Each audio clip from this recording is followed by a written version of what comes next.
Hello you lot, welcome back to the channel and another video. And can you guess what I'm doing in this one? Yes, did you check out the thumbnail? Did you look at the title even? Right, here we go. This is what I'm going to be trying to do today. If you can see this delightful scuff, and this is the end of June, and the weather's turned nasty already. It's windy. I've done a bit of gardening. I was doing some weeding this morning, all down there. Spent a couple of hours doing that. I've already mowed the lawn. Yeah, so basically what I'm going to do is try and fill the little lines with a little bit of paint, only leave it on for a very few seconds, and then try and buff it off, basically just to fill the marks. But it looks like I say, I don't know how much of this I'm going to be able to fix. And as I say, it was actually pointed out to a good friend of mine. They come in to where I worked and said, "Have you seen the scuff on your car?" And I was like, "No." And obviously the front bumper has been through the rounds. It's looks like it's actually dropped a little, but yeah, it's tight on this side. So yeah, anyway, I've got it up on my little ramp that I got from China that you would have seen in a previous video, just to bring it up a little bit. So let's go and get the tool set up and try and have a go at doing this. Here we go, I've got my setup ready. Let's start with this. Obviously I've got my extension cable out because I need electricity. I've got my DA with me, with probably my worst condition pad that I've had for polishing. I'm not too sure on the speed setting yet, but obviously I don't want to lay that on the ground because I don't want that to get full of stone bits. Over on the car, as I say, the bumper's pretty terrible, to be honest, and I keep looking at these nice replacement ones, but yeah, and again, apologise for the wind. The only day in June where it's not scorchio. So yeah, what am I going to do? I've got some Ford Panther black paint, and I'm going to spray just a tiny bit of this into the cap and then place it on to probably my worst applicator, and then I'm just literally going to dab it on here, and then after a few minutes I'm literally going to polish it off and hope that it fills these little marks up. As I say, it may not do, it may just come up a complete mess, but it looks like they've been touched up here before, but really badly. As I say, I don't know anything about it really. It just like magically appeared on my car, more annoyingly. Look at the outside edge of my tread. Hard cornering, methinks. Not very good, eh? Right, anyway, let's set the camera up and start going.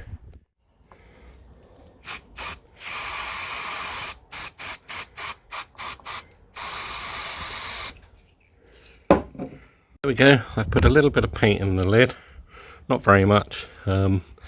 Ideally I wanted this to be like one of these foam material ones, not absorbent cloth, but I'll give it a go. As I say, I only want to put a tiny weeny bit on there.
go.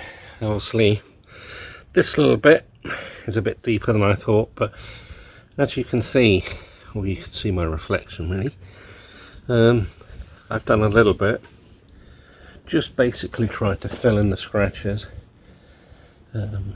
Yeah, I don't know, but the idea is now I let that sink into the scratches, dry, which will only take about 3 minutes, and then I will polish with some compound just to see if it leaves the paint in the scratches, and polish us up just nicely.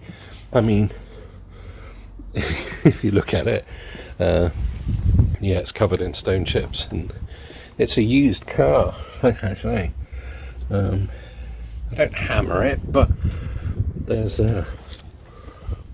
little stone chips everywhere. But you could go around for days, couldn't you, finding all of these things? But I know, you know, the bumpers are rather tatty, and as I say, I keep catching this bottom corner anyway, getting in and out of the drive, which is why my splitter isn't fitted yet. But anyway, let's give that a few more minutes to dry. I'll get my rotary polisher set up. It's a DA, it's called a DA because it's dual action, so the rotary bit at the end, rather than just spinning like that, it oscillates like that, so it reduces burn. That's the idea. So it's called a DA because it's a dual action. It rotates and it also oscillates in this rotation pattern.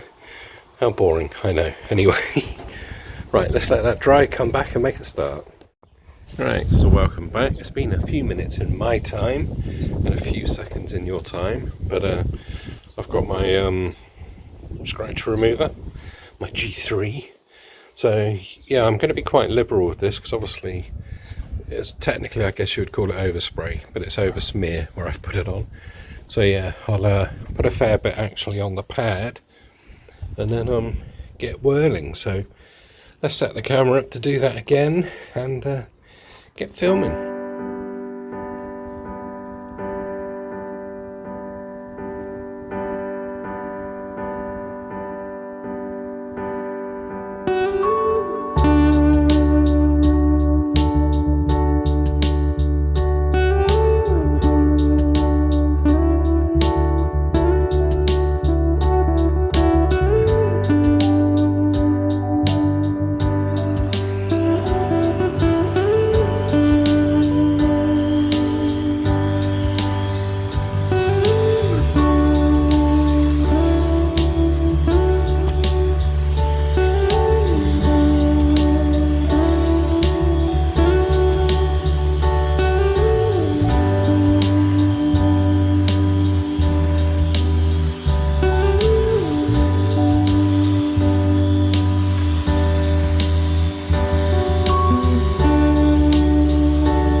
There you go, welcome back. And although not part of this content, I gave the headlight lenses a quick cheeky polish, looking better. But let's look at this corner.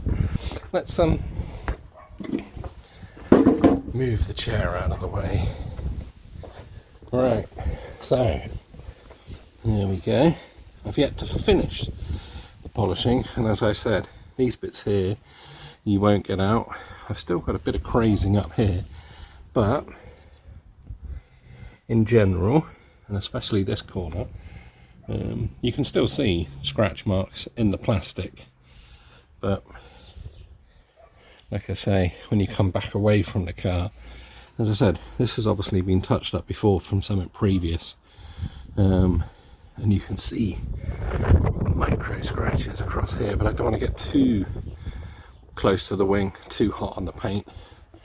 But this corner here, apart from the fade up here, yeah, and you can see all the stress marks in the plastic. But, I mean, the idea being, obviously, like a 10-foot car, is that when you look at the corner like this, it looks nice and clean, and it doesn't look like it scratched the heck, which it was. Yeah, so I'm very impressed with that. It's a bit of a cheat because basically you're just filling in the marks with the paint, but that's what a lot of paint correction people will do.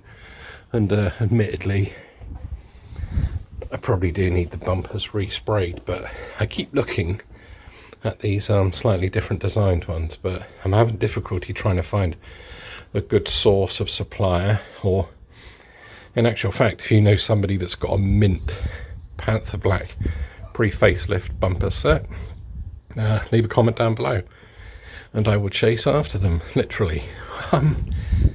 Yeah, it's alright, a bit wheezy today. My hay fever has been off the scale, and got a bit of a problem with my sinuses, but yeah, there you go. Anyway, me waffling on, I'm impressed with that, and obviously with the headlight lenses cleaned a little bit. Yeah, I still need to sort out this damn front splitter, don't I? I just may have to raise the car up half an inch to get it out, because otherwise it will just look pretty on the driveway. Yeah. Oh, and another thing, randomly remembered, occasionally my bonnet stay is popping out of there, and I don't know whether there's meant to be like an internal bit to hold it, or does it literally just rest on there? Let us know what your car's like. Go and have a quick look for me and let me know in the comments as well. Busy video, but whether it means replacing this a little bit. And I have got, if you'd have seen many years ago, some Toyota clips that it will go through underneath, and I may have to glue it, but I don't really want to Heath Robinson it, as I say. The engine bay could do it a bit of detail, can it? But car's still going well, touch wood. But yeah, as per usual, sorry, very quick video, just a little bit of a quick guide on what to do. I should really polish the whole car, shouldn't I? But yeah, I just can't be asked today. Anyway, if you enjoyed the video, leave a like, leave a comment, and I will be back in a future video.